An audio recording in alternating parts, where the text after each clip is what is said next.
Welcome back to Stories with Tea, where the fireplace is on, the tea is warm, and the stories are comfy. Remember, if you would like to hear more books like this, please tap that like button and subscribe. Let's continue with our story, Alice's Adventures in Wonderland by Lewis Carroll. Chapter 3, A Caucus-Race and a Long Tail. They were indeed a queer-looking party that assembled on the bank. The birds with draggled feathers, the animals with their fur clinging close to them, and all dripping wet, cross, and uncomfortable. The first question, of course, was how to get dry again. They had a consultation about this, and after a few minutes it seemed quite natural to Alice to find herself talking familiarly with them, as if she had known them all her life. Indeed, she had quite a long argument with the Lorry, who at last turned sulky and would only say, "I am older than you and must know better." And this Alice would not allow without knowing how old it was, and as the Lorry positively refused to tell its age, there was no more to be said. At last the mouse, who seemed to be a person of authority among them, called out, "Sit down, all of you, and listen to me. I'll soon make you dry enough." They all sat down at once in a large ring, with the mouse in the middle. Alice kept her eyes anxiously fixed on it, for she felt sure she would catch a bad cold if she didn't get dry very soon. "Ahem," said the mouse with an important air. "Are you all ready? This is the driest thing I know. Silence all around, if you please." William the Conqueror, whose cause was favored by the Pope, was soon submitted to by the English, who wanted leaders and had been of late much accustomed to usurpation and the conquest.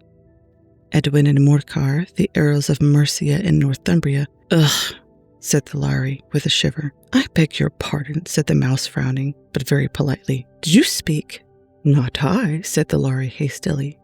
"I thought you did," said the mouse. "I proceed. Edwin and Morcar, the Earls of Mercia and Northumbria, declared for him, and even Stigand, the patriotic Archbishop of Canterbury, found it advisable. "Found what?" said the duck. "Found it," the mouse replied rather crossly. "Of course you know what it means." "I know what it means well enough. When I find a thing," said the duck, "it's generally a frog or a worm. The question is, what did the Archbishop find?"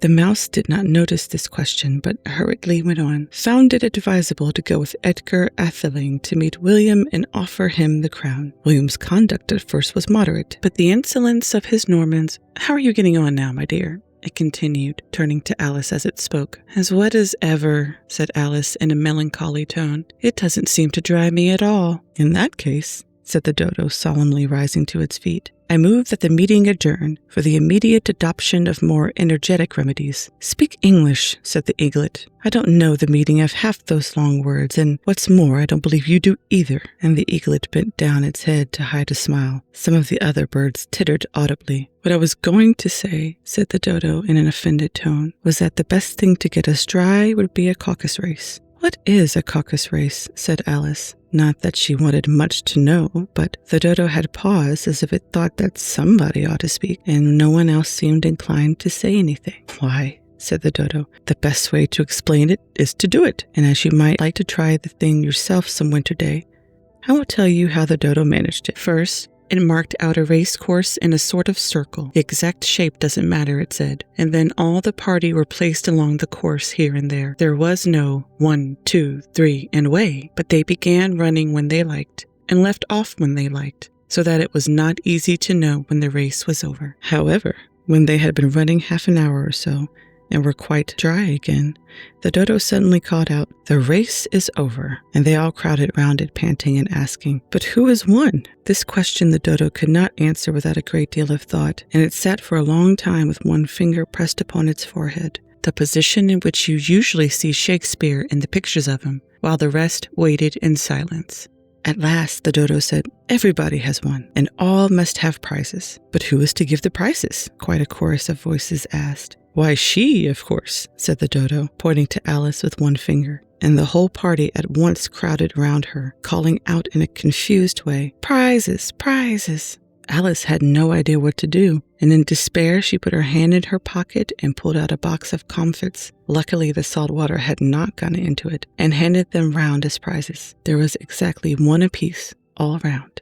"But she must have a prize herself, you know," said the mouse. "Of course," the dodo replied very gravely. "What else have you got in your pocket?" he went on, turning to Alice. "Only a thimble," said Alice sadly. "Hand it over here," said the dodo. Then they all crowded round her once more, while the dodo solemnly presented the thimble, saying, "We beg your acceptance of this elegant thimble." And when it had finished this short speech, they all cheered. Alice thought the whole thing very absurd, but they all looked at her so grave that she did not dare to laugh, and, as she could not think of anything to say, she simply bowed and took the thimble, looking as solemn as she could. The next thing was to eat the comfits. This caused some noise and confusion, as the large birds complained that they could not taste theirs, and the small ones choked and had to be patted on the back. However, it was over at last, and they sat down again in a ring and begged the mouse to tell them something more. "You promised to tell me your history, you know," said Alice. "And why is it that you hate C and D?" she added in a whisper, half afraid that it would be offended again. "Mine is a long and a sad tale," said the mouse, turning to Alice and sighing. "It is a long tale, certainly," said Alice, looking down with wonder at the mouse's tail. "But why do you call it sad?"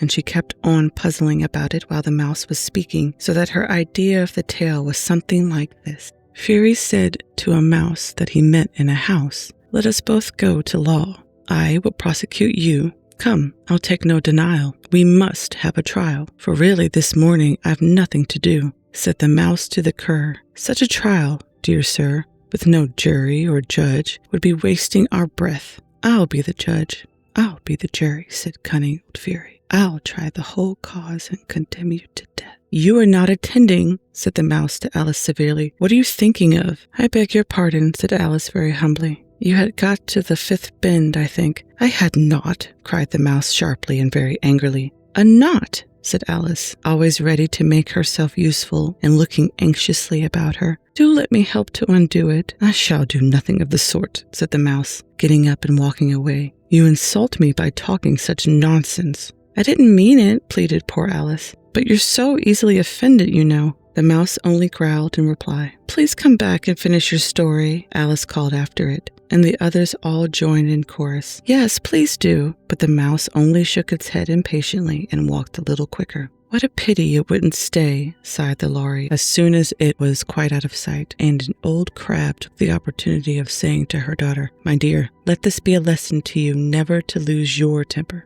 "Hold your tongue, Ma," said the young crab, a little snappishly. "You're enough to try the patience of an oyster." "I wish I had our Dinah here, I know I do," said Alice aloud, addressing nobody in particular. "She'd soon fetch it back." "And who is Dinah, if I might venture to ask the question?" said the Lory. Alice replied eagerly, for she was always ready to talk about her pet. "Dinah is our cat, and she's such a capital one for catching mice you can't think. And I wish you could see her after the birds. Why, she'll eat a little bird as soon as to look at it." This speech caused quite a remarkable sensation among the party. Some of the birds hurried off at once. One old magpie began wrapping itself up very carefully, remarking, "I really must be getting home. The night air doesn't suit my throat." And a canary called out in a trembling voice to its children, "Come away, my dears. It's high time you were all in bed." On various pretexts they all moved off, and Alice was soon left alone. "I wish I hadn't mentioned Dinah," she said to herself in a melancholy tone. "Nobody seems to like her down here, and I'm sure she's the best cat in the world. Oh, my dear Dinah, I wonder if I shall ever see you any more." And here poor Alice began to cry again, for she felt very lonely and low-spirited. In a little while, however, she again heard a little pattering of footsteps in the distance, and she looked up eagerly, half hoping that the mouse had changed its mind and was coming back to finish his story. Thank you so much for spending this quiet moment with me tonight. I hope today's story brought you a little comfort and a little warmth. If you enjoyed our time together and would like to join me again, don't forget to tap that like button and subscribe so you don't miss the next chapter or story. Until next time, sweet dreams, and remember, you are safe, you are loved, and you belong here just as you are. Good night.